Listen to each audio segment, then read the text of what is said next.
எனது anganwadi result cancel ஆகிடுச்சா? திரும்பவும் இன்டர்வியூ நடக்குமா? ஏன் இந்த லிஸ்ட்டே இன்னும் வரல?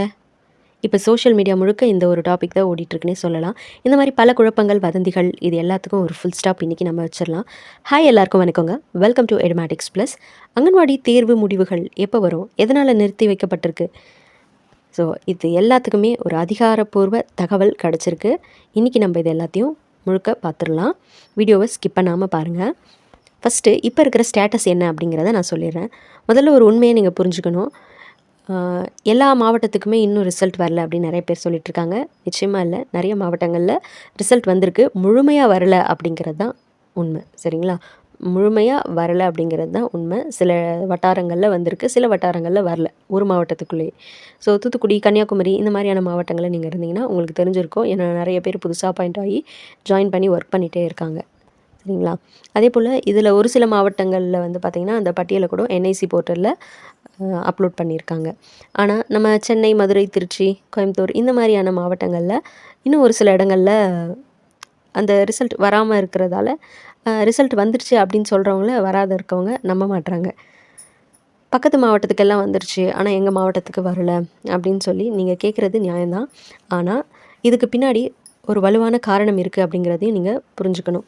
ஏன் வந்து இப்போது நிறுத்தி வச்சுருக்காங்க இந்த ரிசல்ட்ஸ் எல்லாம் அப்படின்னு பார்த்தீங்கன்னா, உள்ளுக்குள்ளே ஏதோ ப்ராப்ளம் இருக்குமோ, அந்த டிபார்ட்மெண்ட்டே இன்டர்வியூ கேன்சல் பண்ணலான்னு நினைக்கிறாங்களோ அப்படின்லாம் நீங்கள் வந்து நினைப்பீங்க. மேபி அவங்க ஏதாவது எதிர்பார்க்குறாங்களோ. ஆனால் உண்மையான காரணம் என்ன அப்படின்னு சொல்லி பார்க்க போனால் 2026 நடக்க போகிற இந்த சட்டமன்ற தேர்தல் தாங்க. தமிழகத்தில் இப்போ பார்த்திங்கன்னா நம்மளுக்கு இந்த தேர்தல் நடத்தை விதிமுறைகள் சொல்லுவோம், MCC model code of conduct, இது அமலில் இருக்குது. இந்த நேரத்தில் எந்த ஒரு அரசு துறையும் புதுசாக பணி நியமன ஆணைகளை வழங்கவே முடியாது. இது தேர்தல் ஆணையத்தோட கடுமையான சட்டம். இதனால தான் உங்கள் மாவட்ட ஆட்சியர் அலுவலகத்தில் லிஸ்ட்டு தயாராக இருந்தாலும் கூட அதை வெளியிடுறதுக்கு அரசாங்கத்துக்கு இப்போது அனுமதி கிடையாது. இதுதான் வந்து உண்மை. உண்மை என்றைக்கும் கசக்குன்னு சொல்லுவாங்க. ஸோ இதுதான் உண்மையான நிலவரம். முக்கியமாக வந்து ஒரு 3 சந்தேகங்கள் நீங்கள் கேட்குறது, ரிசல்ட்டு கேன்சல் செஞ்சுருவாங்களோ? கண்டிப்பாக கிடையாது.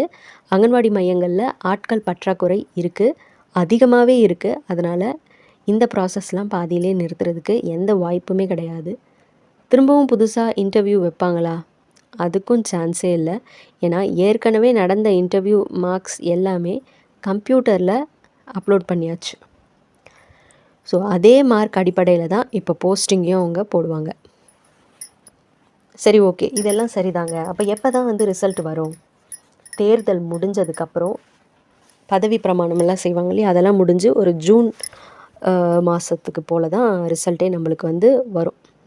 ஜூன், ஜூலையில் தான் வந்து அந்த ரிசல்ட்டை வெளியிடுவாங்க. ஸோ எந்தெந்த மாவட்டங்களுக்கெல்லாம் ரிசல்ட் வராமல் இருக்கோ அந்தந்த மாவட்டங்களுக்கு ரிசல்ட்டு படிப்படியாக வந்துடும். ஸோ அதனால் தேவையில்லாத வதந்திகளை எல்லாம் நம்பி பயப்படாதீங்க.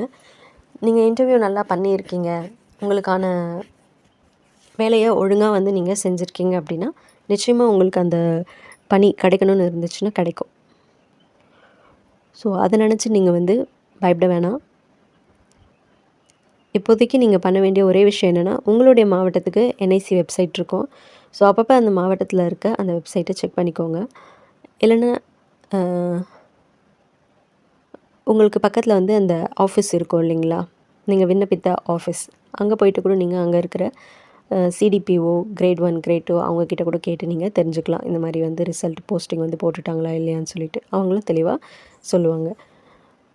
ஸோ இந்த வீடியோ உங்களுக்கு ஒரு தெளிவை கொடுத்துருக்கோம் அப்படின்னு நான் நம்புகிறேன். ஸோ இந்த தகவலை உங்களுடைய ஃப்ரெண்ட்ஸ் அண்ட் உங்களுடைய ஃபேமிலிக்கு வந்து ஷேர் பண்ணுங்கள். மறக்காமல் நம்ம எடுமேட்டிக்ஸ் ப்ளஸ் சேனலை சப்ஸ்கிரைப் பண்ணிக்கோங்க. தேங்க்யூ.